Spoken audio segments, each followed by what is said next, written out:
Salam, hər vaxtınız xeyir olsun, dəyərli müdavimlər.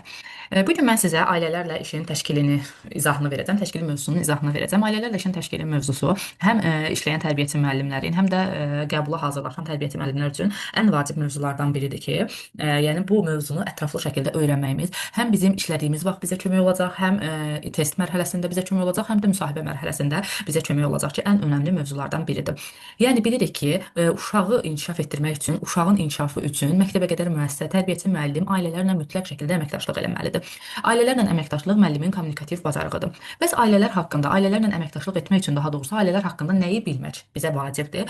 Biz bilməliyik ki, məsələn, adətən bizim təcrübəyə bənzər, yəni təcrübə yaşamış valideynlər var ki, yəni onlar artıq bilirlər ki, məktəbəqədər müəssisə qarşısında onların vəzifəsi nədir, onlar nələri yerinə yetirməlidirlər, öz üzərinə düşən məsuliyyətləri, vəzifələri bilirlər. Belə ailələrlə işləmək təbii ki, bizlər üçün daha asan olur. Amma belə ailələr də necə ailələrdir? Yəni bunlar çox vaxt artıq belə ailələr məktəbəqədər təhsil müəssisələrinin işində müntəzəm şəkildə iştirak edən ailələrdir.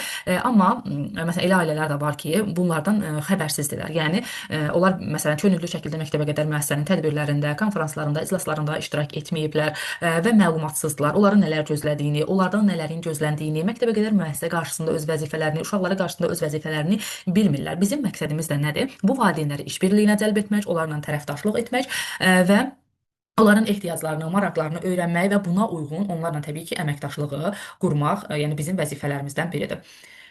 Yadımızdan çıxartmamalıyıq ki, ailələr öz uşaqlarının ilk ən vacib müəllimidir. Yəni bir uşaq, yəni boşuna deməyiblər ki, uşaq evin aynasıdır. Yəni ailələr öz uşaqlarının ilk müəllimidir, ən vacib müəllimidir ki, onlar uşaqlarda mənsubiyyət hissini formalaşdırır, yaşadığı cəmiyyətin sosial nizamı ilə əlaqə yaradır, yemək, sığınacaq, geyim və yaxud səhiyyə xidməti kimi daxil olmaqla bütün fiziki rifahı uşaqlara verən kimi də ailələrdir. Uşaqlarda emosional, sosial, mənəvi, nitq, fiziki və s. inkişafları dəstəkləyən, ilk olaraq dəstəkləyən yeni ailələrdir. Ailənin, mədəniyyətin və cəmiyyətin üzvü kimi uşaqlarda hisslər formalaşdırmaq yenə də ailələr ilk olaraq ailələrin üzərinə düşür. Ailəni uşağın deməli ilk müəllimi kimi tanımağımız və bunu bu formada dəyərləndirməyimiz çox vacibdir. Valideynlər və ailənin digər yaxın üzvləri uşaqların deməli həyatında ən vacib insanlardır ki, onlar həm davamlı olaraq öyrədənlərdir, həm də uşaqlarda bilik bacarıqları formalaşdıran insanlardır. Məktəbəqədər təhsil başladıqda artıq məsələn uşaqlar, daha doğrusu ailələr öz uşaqlarına müəyyən bacarıqları artıq vermiş olurlar. Müəyyən vərdişləri artıq uşaqlarında formalaşdırılmış olurlar ki, məsələn bu yemək, içmək vərdişləri ola bilər və yaxud da özlərinə qulluq vərdişləri ola bilər və bir sıra başqa vərdişlər ola bilər, bacarıqlar ola bilər ki, məsələn ünsiyyət qurmaq, nitq bacarıqları artıq ailələr bunları uşaqlarda formalaşdırılmış olurlar məktəbəqədər təhsil başlayana qədər. Deməli, uşaqlara görə əsas məsuliyyəti valideynlər və ailələr daşıyırlar. Bunu da qəbul etməliyik ki, uşaqlara görə əsas məsuliyyət valideynlərin və ailələrin üzərinə düşür. Birləşmiş Millətlər Təşkilatının Uşaq Hüquqları Konvensiyasında nə deyilir? Deyilir ki, azyaşlı uşaqların tərbiyəsi valideynlərin və ailənin rolunu tamamlamalı və onlarla əməkdaşlığı inkişaf etdirməlidir. Valideynlər və ailənin digər üzvləri uşağı daha yaxşı tanıdıqlarına görə təbii ki, uşağın tərbiyəçiləri onlarla mütləq sıx ünsiyyətdə olmalıdır. Yəni uşağı ən yaxşı tanıyan kimdir? Təbii ki, onun ailəsidir, anasıdır, atasıdır və yaxud da onun ailəsində olan digər yaxın insanlardır ki, onlar uşağı yaxşı tanıdıqlarına görə tərbiyəçi müəllim uşağın inkişafında onlarla ünsiyyətə girməlidir. Onlarla əməkdaşlıq eləməlidir. Valideynlər və ailələr məktəbəqədər təhsil müəssisələrində istər öz uşaqlarına, istərsə də bütün qrupun, yəni qrupda artıq yəni hər hansısa bir fəaliyyətdə birlikdə qərar qəbul etməlidirlər və birlikdə ortaq bir məxrəcə gəlməlidirlər. Bundan başqa, ailə cəmiyyətin əsas qrupudur və onun bütün üzvləri, xüsusilə də uşaqların böyüməsi və rifahı üçün təbii mühitdir. Yəni ailə, yəni cəmiyyətin əsas qrupudur və uşaqların böyüməsi və rifahı üçün ailə təbii mühitdir. Yəni bütün uşaqların böyüməsi və rifahı üçün ailə əsas mühitdir. Tərəfdaşlıq eyni məqsədə çatmaq üçün iki və ya daha çox insanın əlaqəli iş qurması deməkdir. İlk öncə biz ailələrlə tərəfdaşlıq ediriksə, gəlin tərəfdaşlığın mənası nədir? Onu başa düşək. Tərəfdaşlıq deyəndə nə nəzərdə tutulur? Tərəfdaşlıq eyni məqsədə çatmaq üçün iki və ya daha çox insanın əlaqəli iş görməsidir. Yəni biz ailələrlə tərəfdaşlıq ediriksə, bizim bir məqsədimiz olmalıdır. Həm valideynin, həm bizim bir məqsədimiz var. O da təbii ki, nədir? Bizim ortaq məqsədimiz nə ola bilər? Təbii ki, uşaq və uşağın inkişafı, uşağın yaxşılığı üçün çalışmaqdır. Biz əgər valideyni həqiqətən buna inandıra bilsək, özümüzə inandıra bilsək, o mütləq şəkildədir ki, bizdən tərəfdaşlıq eləyəcək. Ki biz ona inandırsaq ki, bizim məqsədimiz onun uşağının inkişafıdır, onun uşağının yaxşı olmağıdır, yaxşı olmağı üçün çalışmaqdır. Güclü tərəfdaşlıq yalnız hər iki tərəfin bir-birinə hörmət etməsi ilə başlayır. Yəni biz gözləyə bilmərik ki, valideyn bizə hörmət etsin. Yox, əksinə ilk öncə biz ona hörmət etməliyik ki, qarşılığında ondan da hörmət görməliyik. Yoxsa gözləyə bilmərik ki, biz müəllimik, yəni özümüzü çəkməliyik kənara və deməliyik ki, valideyn mənə hörmət etməyə borcludur. Əgər biz valideynlə tərəfdaşlıq etmək istəyiriksə, aramızda güclü bağların yaranmasını istəyiriksə, düzgün bağların yaranmasını istəyiriksə, ondan tərəfdaşlıq eləməliyik. Bəzən olur müəllimlər, tərbiyəçi müəllimlər düşünürlər ki, valideyn uşağına qarşı çox məsuliyyətsizdir, o bilmir nələr lazım olduğunu, yaxşı valideyn necə olur bilmir və biz ona yaxşı valideyn olmağı öyrətməliyik. Bu yanlış bir fikirdir. Yəni biz valideynə yaxşı valideyn olmağı öyrətməməliyik. Yəni belə bir şey yoxdur. Biz sadəcə valideynin məlumatsız olduğu məsələlərdə onu maarifləndirməliyik, maarifləndirməyə çalışmalıyıq. Yoxsa, yəni dediyim kimi tərəfdaşlıq yaxşı olmaz. Vanderbiltə görə əksər uşaqlar üçün cəmiyyətə doğru ilk addım onların məktəbəqədər təhsil müəssisəsində təlimə başladığı anda başlayır. Yəni Vanderbilt fikirləşir ki, uşaqlar cəmiyyətə doğru ilk addımı bağçada, yəni bağçaya gəldiyi gün başlayırlar ki, artıq onlar sosial mühitə çıxırlar, insanlarla necə deyim, ünsiyyətə girirlər, uşaqlarla ünsiyyətə girirlər və onlar üçün deyir elə cəmiyyətə doğru ilk addım bağçalardan başlayır. Məktəbəqədər təhsil müəssisəsinə təlimə başladığı anda başlayır. Bu cəmiyyətin onları necə gördüyünü və buna görə də özlərini necə görə bildiklərini, yəni güzgü şəklində əks etdirir. Yəni uşaqlar artıq başa düşürlər ki, cəmiyyət onları necə görür və onlar özlərini necə görürlər. Yəni deyir bu müəssisələr, yəni bu müəssisələrdə təlimlər uşaqlar üçün bir güzgü rolunu oynayır. Artıq uşaqlar məsələn həmin o ictimai güzgüdə özlərini görə bilirlər ki, mən kiməm, mənim belə olmağım normaldırmı? Çünki məsələn onların ətrafında yaşıdları olur onlarla bərabər və onlara baxaraq, onların davranışlarına baxaraq özləri haqqında da qərar verə bilirlər uşaqlar. Və uşaqlar kim olmaları ilə bağlı cürbəcür fikirlərə düşə bilirlər, beyinlərində cürbəcür fikirlər formalaşır. Həm məsələn şuursuz ola bilir bu fikirlər, qeyri-ixtiyari ola bilir, həm ixtiyari ola bilir ki, yəni uşaqlarda fikirlər formalaşır. Ola bilər ki, məsələn, uşağın öz dili dəyərli hesab edilməsin. Ola bilər ki, uşağın yemək və yuxu vərdişləri fərqli olsun, o yoldaşları arasında qəribə sayılsın və yaxud onun ailə tərkibi təmsil olunması, yoldaşlarının məsələn ailəsi fərqli ola bilər, onun ailəsi fərqli ola bilər və yaxud da məsələn oxuduğumuz nağıllarda, keçdiyimiz dərslərdə məsələn bir ailə necə deyim də göstərərik, nümunə kimi göstərdiyimiz ailədə uşağın ailəsi təmsil olunmaya bilər. Ona görə də ümumiyyətlə uşaq yönümlü təhsil proqramı nəyi tələb eləyir? Axı deyirdik fərdi yanaşma, differensial yanaşma elə buna görə vacibdir ki, ailəyə yönəlik bir proqram olmalıdır, uşağa yönəlik bir proqram olmalıdır ki, məsələn biz proqramımızda yəni bütün ailə növlərinə üstünlük verməliyik, çalışmalıyıq ki, o uşaq da o ailə nümunələri üzərində öz ailəsini görsün, öz ailəsinin təmsilini görə bilsin. Yəni fərqli ailələr var, fərqli ailə quruluşları var ki, biz bu fərqli ailə quruluşlarını tanımalıyıq və bunlara hörmət etməliyik. Yəni fərqli ailə quruluşları nə deməkdir? Uşaqların fərqli etnik və sosial mənsubiyyətli ailələrdən olduğunu yaddan çıxartmamalıyıq. Yəni hər bir uşaq fərqli ailədən gəlir. Ola bilməz ki, hər uşağın ailəsi eyni olsun, hər uşağın sosial mənsubiyyəti eyni olsun. Bu mümkün deyil. Hər uşaq fərqli ailədən gəlir. Məsələn, elə uşaqlar var ki, yəni onlarda məsələn ata, ana və uşağın olduğu bir ailədir. Məsələn, ata-ananın himayəsində böyüyür o uşaqlar. Elə uşaqlar var ki, nənə-babanın himayəsində böyüyür. Elə uşaqlar var ki, ata var, ana yoxdur və yaxud ana var, ata yoxdur. Yəni valideynlərdən biri yoxdur. Elə uşaqlar var ki, onlar heç ümumiyyətlə qohumluq əlaqəsi olmayan insan tərəfindən böyüyür, tərbiyə alır, məsələn, dayələr tərəfindən.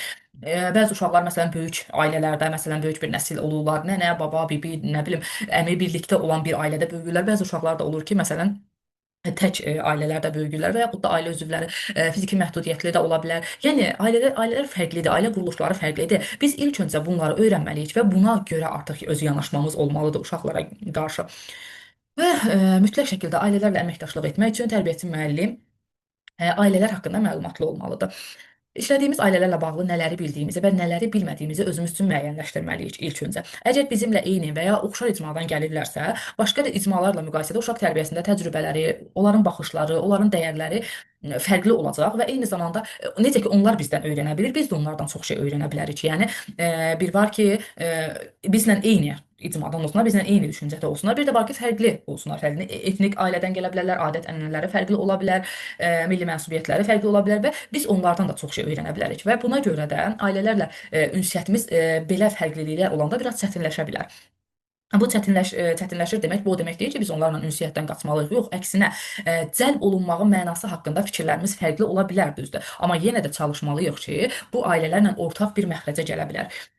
Deməli, Yorka görə nələri bilmək vacibdir? Bax, bu ünsiyyəti, bu məsələn, fərqli ailələrlə işləmək üçün nələri bilmək vacibdir? Gəlin onlara diqqət yetirək. Nələri bilmək vacibdir? Ailələrimizin mədəni təcrübələrini bilmək. İlk öncə vacibdir ki, biz ailələrin mədəni təcrübələrini bilək, mədəniyyətləri bilək, irqləri, etnik mənşələri, dilləri, ailə quruluşları, sosial statusları, iqtisadi vəziyyətləri, yaşları və s. ola bilər ki, bunlar haqqında fərziyələr yürüdərək danışmamalıyıq. Əksinə, Biz bunları bilməliyik, öyrənməliyik. Sadəcə fərziyyələr yürüdərək danışmaq, meyarlar tətbiq etmək, qiymətləndirmək, bunu dəyərləndirmək düzgün deyil.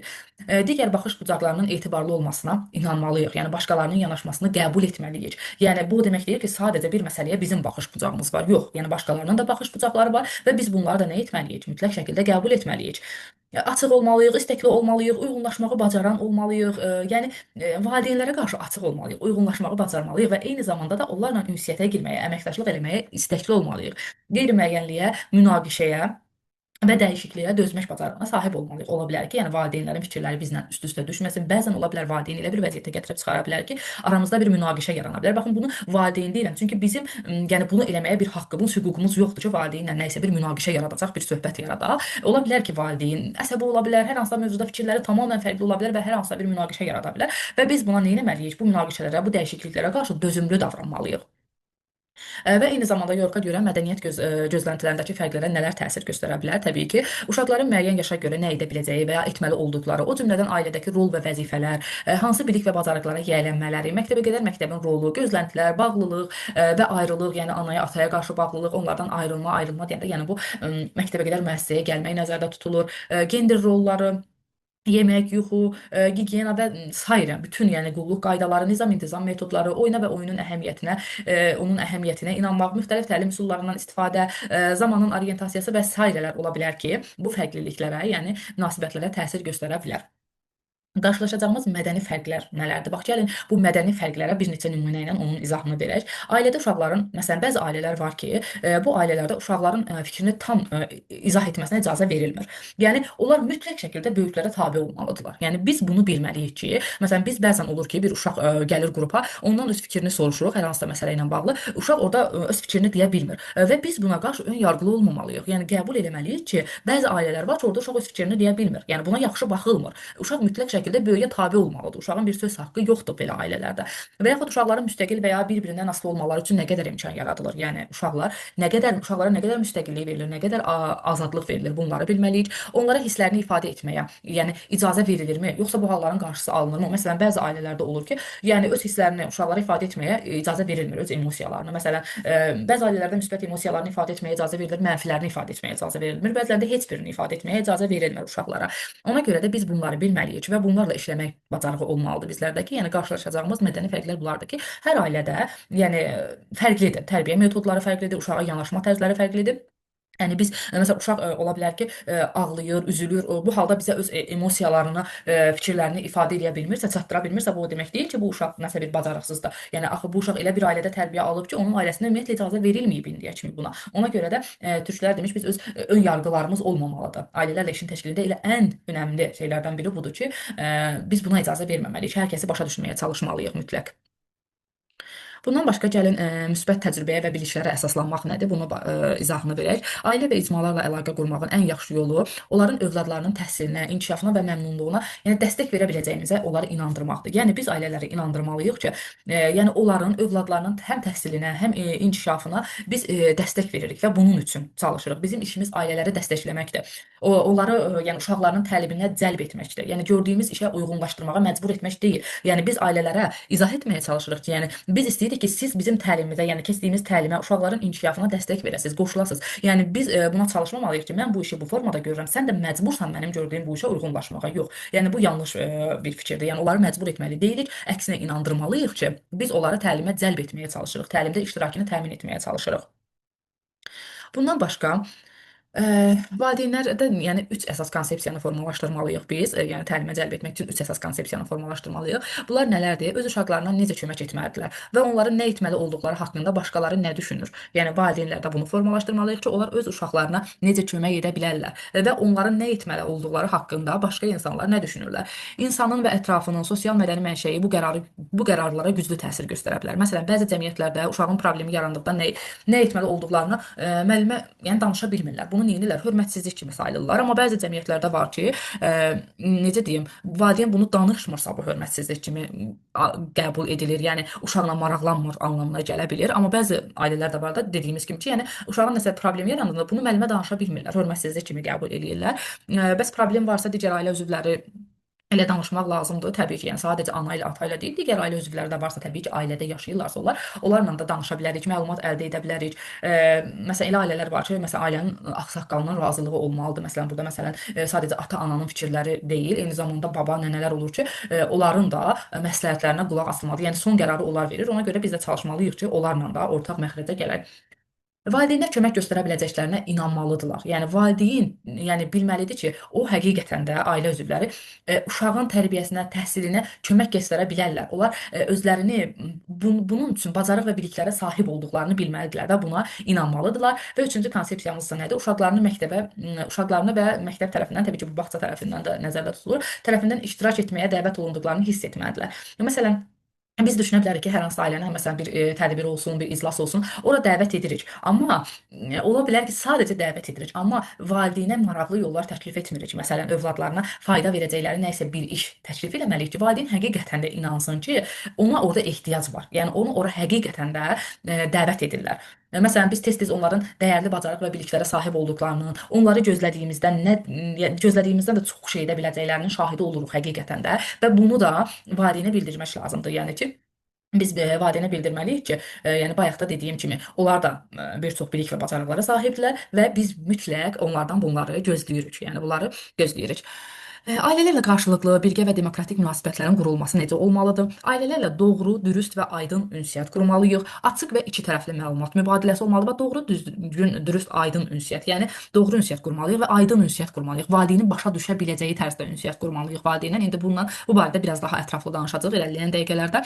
Açıq və iki tərəfli məlumat mübadiləsi olmalıdır. Yəni bizim aramızda tərbiyəçi müəllimlə valideynin arasındakı məlumat mübadiləsi açıq olmalıdır və iki tərəfli olmalıdır. Həm biz valideynə məlumat ötürməliyik, həm də valideyn bizə məlumat ötürməlidir. Qarşılıqlı şəkildə razılaşdırılmış məqsədlər olmalıdır. Yəni hər iki tərəfin də razılığı ilə bir məqsədlər qoyulmalıdır. Yəni sadəcə tərbiyəçi bir məqsəd qoysun və yaxud valideyn bir məqsəd qoysun. Yox, hər iki tərəfin razılığı olmalıdır bir məqsədin qoyulmasında. Birgə planlaşdırma və qərar qəbulunda iştirak olmalıdır. Hər hansısa bir işi tərbiyəçi müəllim valideynlə birgə qərarlaşdırmalıdır, planlaşdırmalıdır və birlikdə qərar qəbul etməlidir. Məqsədlərə doğru irəliləyişin birgə dəyərləndirilməsi. Yəni biz məqsədlərə doğru gedərkən irəliləyişimiz necədir? Yəni onu oturub valideynlə bərabər dəyərləndirməliyik. Sadəcə məsələn tərbiyəçi müəllim tərəfindən dəyərləndirilmir, valideynlə bərabər dəyərləndirilir. Və tərəfdaşlığın qurulması üçün məsuliyyət daşımaq nə deməkdir? Yəni tərbiyəçi müəllim tərəfdaşlığın qurulması üçün məsuliyyət daşıyır. Yəni çünki bilirsiniz bu necə bir şeydir? Yəni ailələrlə tərəfdaşlıq qurmaq, ünsiyyətə girmək, əməkdaşlıq eləmək bizim üçün daha asandır, nəinki valideynlər üçün. Yəni ilk öncə biz gərək öz üzərimizdə məsuliyyət daşıyaq ki, onlarla tərəfdaşlıq qurmaq üçün. Çünki məsələn elə ailələr var ki, məsələn xüsusilə də bunlar necə ailələrdir? Yəni özlərini təcrid olunmuş cəmiyyətdə hiss edən ailələr var ki, onlar üçün məsələn çətindir müəllimlə ünsiyyətə girmək. Amma məsələn müəllimlərin öz vəzifələrinə görə məsələn valideynin içində bir narahatlıq olur. Yəni müəllimlə danışmaq valideynə rahat olmur. Utana bilirlər, çəkinə bilirlər, qorxu hissi ola bilər, onlarda stres ola bilər. Yəni valideyn üçün daha çətindir müəllimlə əməkdaşlıq eləmək, nəinki müəllim üçün. Yəni ona görə də biz tərəfdaşlıq qurmaq üçün məsuliyyət daşıyırıq. Ona görə ki, yəni dediyim kimi bizə daha asandır valideynlə ünsiyyətə girmək. Məsələn, onların dərdlərinə şərik olmalıyıq, onları mühakimə etməməliyik, əsassız ehtimallar irəli sürməməliyik, onlara qarşı açıq olmalıyıq, həssas yanaşmalıyıq, biliklərinə və dəyərlərinə hörmətlə yanaşmalıyıq, yəni danışarkən, əməkdaşlığa girərkən bunlara diqqət eləməliyik. Digər bir məsələ isə nədir? Ailələr qərar qəbul edən tərəf kimi. Təbii ki, yəni biz ailələri inandırmalıyıq ki, biz onlara göstərməliyik ki, ailələr yəni bizlə həqiqi tərəfdaşlıq edirlər və onlar həqiqətən qərar qəbul edən tərəf kimi çıxış edə bilərlər. Yəni uşaqlarının inkişafı ilə bağlı, uşaqlar üçün məsələn seçilən təlim üsullarında, təlim metodlarında yəni hər bir şeydə onların da qərarları önəmlidir. Ailəni qərar qəbul etmə prosesinə cəlb etməliyik və bunu da, yəni cəlb etməyin də ən sadə yollarından biri nədir? Yəni uşaqlar üçün öyrənmə hədəflərini təyin etmək ki, yəni biz uşaqlar üçün öyrənmə hədəfləri təyin etməliyik və ailələri də bu qərarda iştirak etməyə, necə deyim, dəvət etməliyik də. Və təbii ki, fərdi təlim planlarının hazırlanması ki, yəni uşaqlara məsələn bəzi uşaqlar olur ki, yəni bu uşaqlar üçün yəni fərdi təlim planları hazırlanmalıdır və fərdi təlim planlarının hazırlanmasına da valideynləri cəlb etmək lazımdır. Bundan başqa ailələri sinif mühitinə daha çox cəlb etməyə həvəsləndirmək üçün bax burada verə biləcəyimiz suallar var ki, bu sualları da özünüz üçün oxuyub öyrənərsiniz. Yəni məlumatınız olar ki, məsələn, ailələri öz təlim mühitimizə, yəni necə cəlb edə bilərik? Məsələn, uşaqlarınızın hansı musiqini dinləməsini və öyrənməsini istəyirsiniz, hansı hekayələri eşitməsini istəyirsiniz və bu kimi digər suallar da var ki, burada nümunə olaraq göstərmişəm, özünüz üçün oxuya bilərsiniz. Digər mövzu isə hörmətə əsaslanan qarşılıqlı ünsiyyətdir. Hörmətə əsaslanan qarşılıqlı ünsiyyət nə deməkdir? Gəlin indi biraz daha bundan danışaq. Hörmətə əsaslanan qarşılıqlı ünsiyyətdir ki, biz ailələrlə effektli ünsiyyət qurmaq istəyiriksə, yəni onlarla hörmətə əsaslanan qarşılıqlı ünsiyyət qurmalıyıq. Məsələn, onları yəni uşaqların inkişafını və təlimini dəstəklədiyimizi, onları öyrənməyə həvəsləndirir bu ünsiyyət, daha doğrusu ailələrlə qurduğumuz bu ünsiyyət, yəni uşaqların təlimini dəstəkləyir, onları öyrənməyə həvəsləndirir və eyni zamanda valideynlərin məktəbə qədər təhsil müəssisəsinin fəaliyyətində iştirak etməsinə imkan yaradır. Əvvəlki fəsildə də dediyimiz kimi ailə uşağın ilk müəllimidir. Yəni biz bunu bilməliyik, bunu qəbul etməliyik. Ona görə də biz ailələri inandırmalıyıq ki, biz onlardan həqiqətən əməkdaşlıq etmək istəyirik. Çünki yəni ailə demək olar ki, yəni ailə düşünür. Təbii ki, istisna ailələr ola bilər, amma ki, ümumiyyətlə ailə dedikdə ailə həmişə uşağı üçün hər şeyin ən yaxşısını istəyir. Yəni biz bunu fikirləşməliyik ki, yəni ailə nə istəyirsə, yəni onu yəni uşağının yaxşılığı üçün istəyir. Ola bilər ki, yəni yanlış olsun bu, amma yenə də biz valideynlə, yəni valideynə deyə bilmərik ki, yox o uşağını fikirləşmir. Bəlkə də ona görə, valideynə görə uşağı üçün ən yaxşısı budur. Sadəcə biz onun əgər elə deyilsə, biz onun yolunu valideynə göstərə bilərik. Biz valideynlə ünsiyyətdə çevik olmalıyıq. Hər hansı məlumatı almaqda, ötürməkdə, göndərməkdə, yəni necə deyim, çevik olmalıyıq və müxtəlif vasitələrdən istifadə etməliyik. Ünsiyyət zamanı ailələrin ehtiyaclarını öyrənməliyik, maraqlarını öyrənməliyik. Gələcəklə bağlı planları nədir, o barədə söhbətlər aparmalıyıq və bunları öyrənməliyik və valideynləri başa düşməyimiz üçün açıq suallardan istifadə etməliyik. Və ailələrdən, yəni vacib məlumatları almalıyıq ki, onlarla daha yaxşı işləyə bilək. Bəs hörmətə əsaslanan qarşılıqlı ünsiyyətin əsas amilləri nələrdir? Gəlin bunlara diqqət eləyək. Yəni hörmətə əsaslanan yəni qarşılıqlı ünsiyyət necə olmalıdır? Baxın, burada yazılıb: dinləyin və eşidin. Yaxşı dinləmə bacarığı, yəni yalnız eşitməklə deyil, yəni ailəni diqqətlə dinləmək və hörmətlə yanaşmaq lazımdır. Yəni ailə üzvlərini ola bilər şifahi olmayan ünsiyyət vasitələrindən istifadə edərək, yəni onlara dinlədiyimizi göstərməliyik ki, yəni məsələn başımıza yelləyə bilərik, yəni onun gözlərinə baxaraq, yəni necə deyim, ona göstərməliyik ki, biz həqiqətən də onu dinləyirik və yaxud da məsələn ona deyə bilər ki, orada nə demək istədiniz, məsələn, və yaxud da aha, siz dediniz ki, belədir. Bax, həm onu dinlədiyimizi, həm anladığımızı valideynə mütləq şəkildə göstərməliyik. Yəni sadəcə valideyn danışsın, mən ona qulaq asım, amma ola bilər ki, biz heç onu dinləməyə bilərik də. Yəni valideynə elə bir hiss verə bilərik ki, yəni onun danışdıqları bizə maraqlı deyil. Biz amma çalışmalıyıq ki, valideyndə elə bir hiss yaradaq ki, onun danışdıqları bizə həqiqətən də maraqlıdır.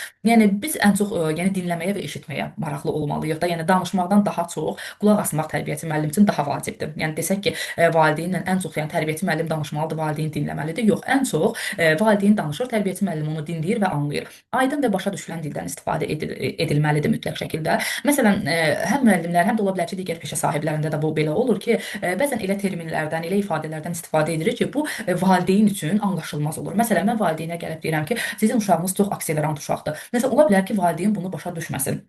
Mən elə ifadələrdən istifadə etməliyəm ki, valideyn o ifadənin mənasını başa düşsün. Ola bilər ki, məsələn, mən onu dedim, valideyn də utanar, sıxılar onun nə olduğunu bilməz, amma məndən də onu soruşmağa utanıb sıxıla bilər. Yəni bizim məqsədimiz öz bildiklərimizi, güya mən məsələn çox şey bilirəmmiş kimi özümü göstərib, yəni valideyni öz biliyimlə heyran qoymaq deyil. Yəni bizim məqsədimiz bu deyil. Əksinə biz ondan ünsiyyət qurmağa çalışırıq. Biz onunla yəni anlaşmağa çalışırıq. Ona görə də aydın və başa düşülən dildən istifadə etməliyik. Yəni yoxsa elmi dildən, elmi terminlərdən istifadə etməyə üstünlük verməməliyik. Açıq suallardan istifadə etməliyik. Məsələn, burada qeyd olunub, Rəsul evdə nə etməyi sevir və yaxud Kamran məktəbdəki fəaliyyətimiz haqqında sizə nə deyir və yaxud da bu kimi digər açıq suallardan, açıq tipli suallardan istifadə etmək lazımdır ki, məsələn, bu sualların cavabı hə ya da yox olmasın da. Yəni valideyn ola bilər bizlə danışanda sıxıla bilər, çəkinə bilər. Məsələn, biz ona qısa, konkret cavabı olan suallar versək, o yenə hə, yox, bəli, xeyr deyəcək və vəssalam. Biz ondan ünsiyyət qura bilməyəcəyik. Ona görə də açıq suallardan istifadə edə edirik ki, daha doğrusu valideynlə ünsiyyət qura bilək. Ünsiyyətdə qeyri-verbal ifadə əlamətlərinə, bədən dilinə diqqət yetirmək lazımdır. Yəni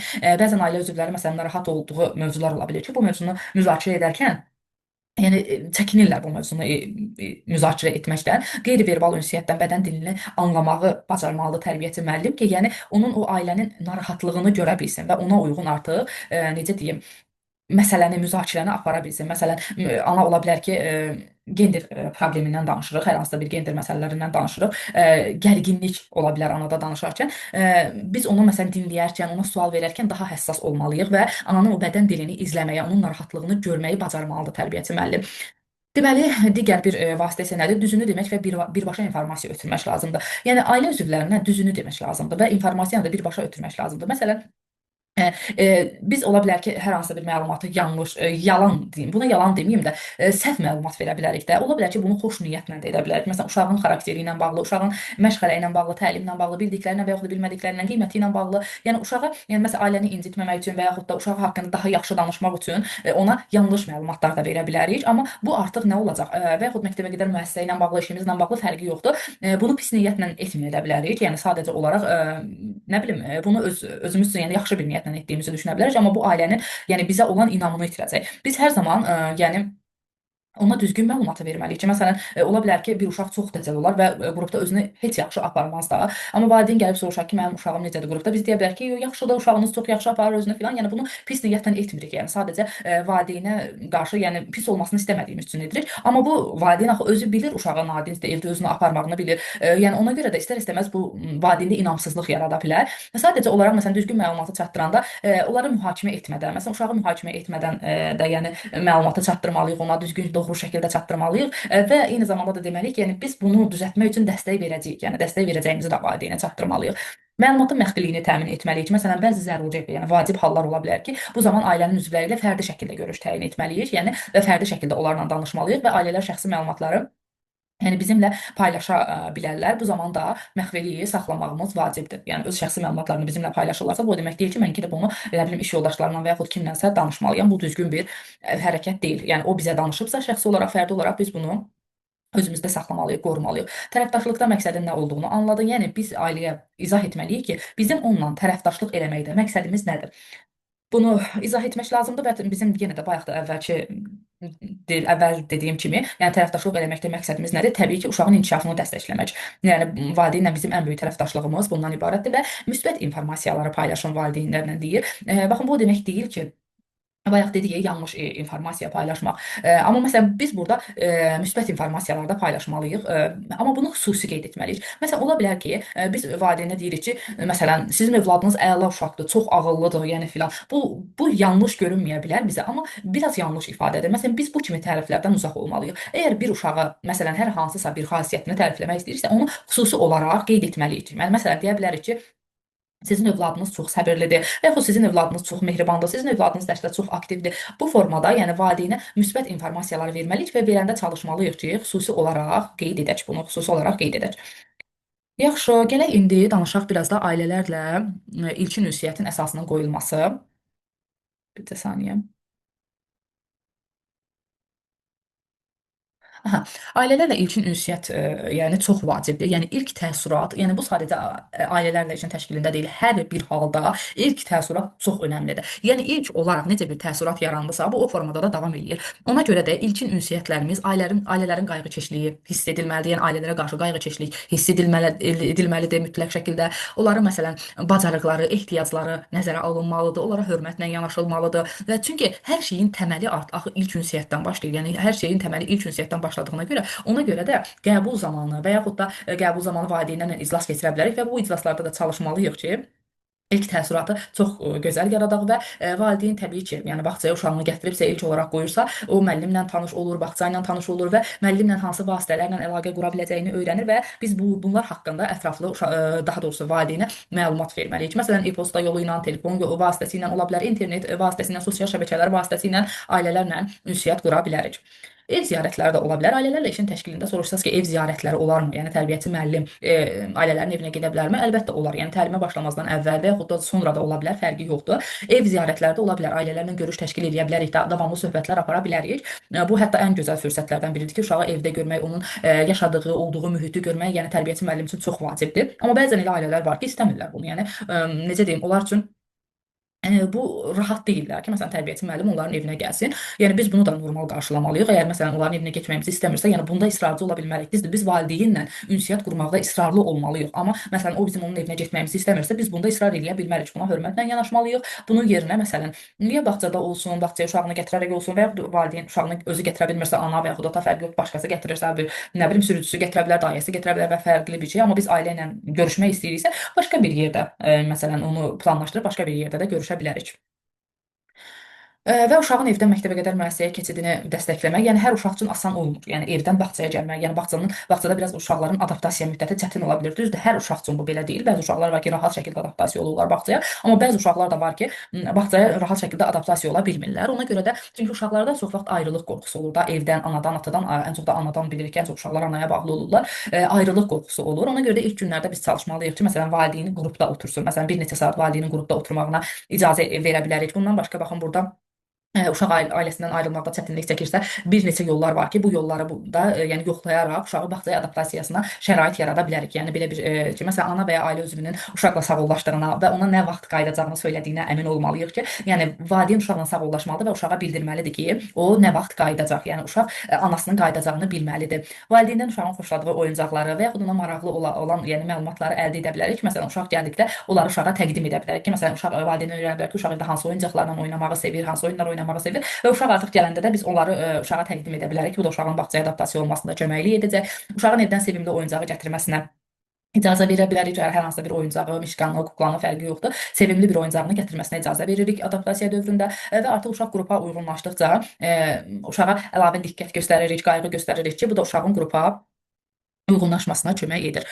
Bundan başqa etibar edə biləcəyimiz böyüklər və yaxud da dostla şəkil çəkmək və ya danışmaqla uşağa hisslərini ifadə etməyə vaxt vermək olar. Uşağa günün cədvəlini vermək, məsələn, anlaya biləcəyi rəsmlər və yaxud da simvollarla, yəni təbii ki, bunu yazılı şəkildə verə bilmərik bu cədvəli və valideyni qaydana qədər nələr edəcəyini uşağa göstərmək. Mən məsələn, biz veririk uşağa ki, biz indi məsələn yeməyimizi yeyəcəyik, dərsimizi keçəcəyik, oyun oynayacağıq. Təbii ki, bunun şəkillər formasında cədvəl. Oyun oynayacağıq, sonra məsələn günorta yeməyimizi yeyəcəyik, yatacağıq, yuxudan oyanacağıq və valideyn gələcək. Bu formada elə bil ki, uşağa bu cədvəli göstəririk. Uşaq da artıq rahat olur ki, məsələn, özü baxır, bu fəaliyyətləri yerinə yetirəndən sonra artıq valideyn gəlir onu götürməyə. Uşağın baxa biləcəyi və başqaları ilə paylaşa biləcəyi ailə fotoları ola bilər ki, yəni o ailə fotolarını da uşağın gətirməsini təmin edə bilərik və günün müəyyən vaxtında uşağın ailəsinə zəng formasına razılıq verə bilərik. Yəni bu sadəcə adaptasiya müddəti üçün lazımdır ki, ola bilər ki, uşaq çox narahat olar və biz deyərik ki, yəni anası ilə danışmağına, rahat olmağına şərait yarada bilərik. Amma təbii ki, hər zaman deyil. Bunlar hər biri aiddir uşağın adaptasiya müddətinə.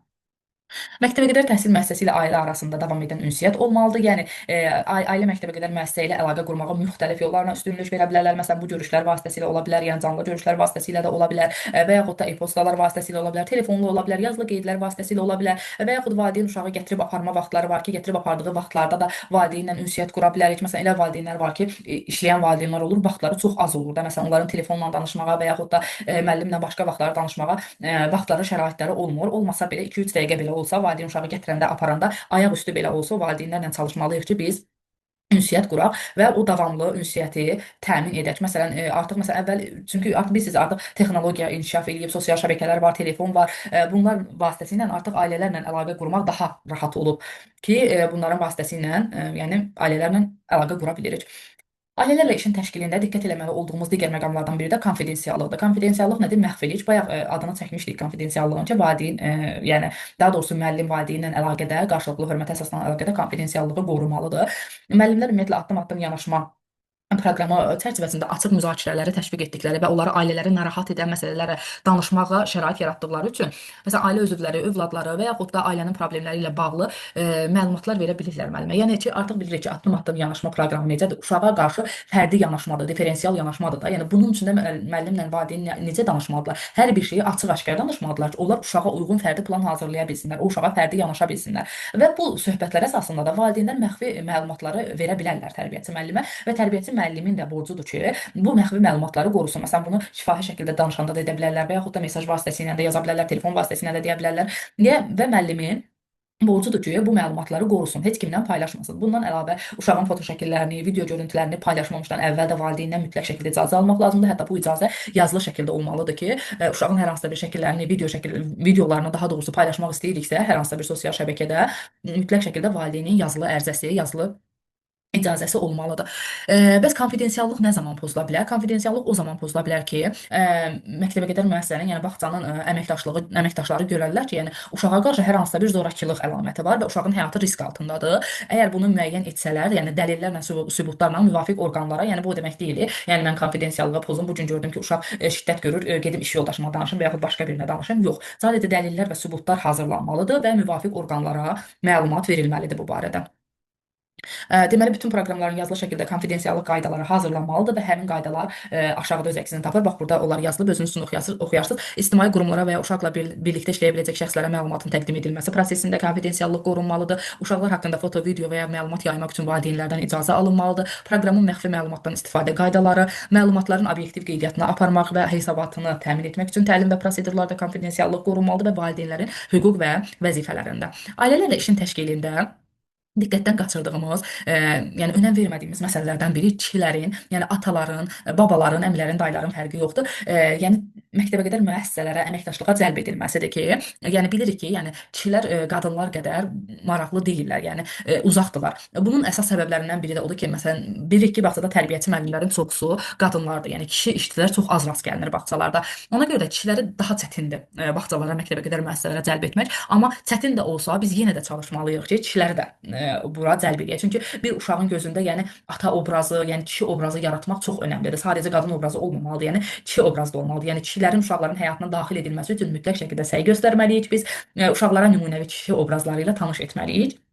Ataların ola bilər və yaxud da digər kişi ailə üzvlərinin ola bilər ki, məsələn, baba ola bilər, əmi ola bilər, dayı ola bilər. Yəni bağça ilə əməkdaşlığını təmin etmək lazımdır. Bunun üçün məsələn konfranslar keçirə bilərik, tədbirlər keçirə bilərik. Yəni onlarla məsələn açıq sual-cavablar, müzakirələr apara bilərik ki, onlar da həvəslənsinlər. Məsələn, burada da mən qeyd etmişəm, kişiləri məktəbə cəlb etmək üçün ipucları nələr ola bilər? Məsələn, kişilərdən maraqları uşaqlarla necə bölüşə biləcəklərini soruşmaq lazımdır. Atanın və ya ailənin digər nüfuzlu kişi üzvünün iştirak edə biləcəyi xüsusi tədbirlər planlaşdıra bilərik, konfranslar planlaşdıra bilərik. Yəni amma bir şeyə diqqət eləməliyik ki, yəni bu tədbirlər mahiyyətcə sadəcə kişilərə aid olmamalıdır. Məsələn, onlar yemək hazırlamaq və ya mütaliə etmək kimi, yəni kitab oxumaq kimi tədbirlər ola bilər ki, bu tədbirlərdə kişilərin iştirakını təmin etmək lazımdır. Ola bilər ki, 2 ata olsun və yaxud 2 baba olsun, fərqi yoxdur. Bir-birlərinə dəstək göstərmək üçün məsələn bir otağa, qrup otağına gəlmələrini təşviq edə bilərik. Fikir mübadiləsi ala bilərik məsələn ataların övladları haqqında, yəni bir-biri ilə bölüşə biləcəkləri bir klublar yarada bilərik. Və bu formada digər, necə deyim, vasitələrdən istifadə edə bilərik ki, kişiləri də uşaqların, necə deyim, təliminə, bağçaya cəlb edə bilək. Uşaqların inkişafında, çünki ataların da, onların həyatında olan digər kişilərin, məsələn, babaların, əmlərin də rolu danılmazdır və onlar üçün necə ki, bir qadın, bir ana obrazı yaradırıqsa, nümunəvi bir obraz yaradılırsa, eləcə də bir kişi obrazı da yaradılmalıdır. Bu oldu bizim ailələrlə işin təşkilinin metodikası ki, biz ailələrlə işin təşkilində nələrə diqqət etməliyik, necə olmalıyıq, hansı şəkildə ünsiyyət qurmalıyıq, ünsiyyət qurarkən hansı vasitələrdən istifadə etməliyik, necə olmalıdır, hər birinin düşünürəm ki, izahını verdik. Yəni son olaraq da qeyd edeyim ki, ailələrlə işin təşkilində israrlı olmalıyıq valideynlə. Yəni ola bilər ki, valideyn bizimlə əməkdaşlıq etməkdə maraqlı olmasın, amma bizim vəzifəmiz nədir? İsrarlı olmaq və hörmətlə yanaşmaq, yəni hörmət hissi ilə yanaşmaq valideynin fikirlərinə.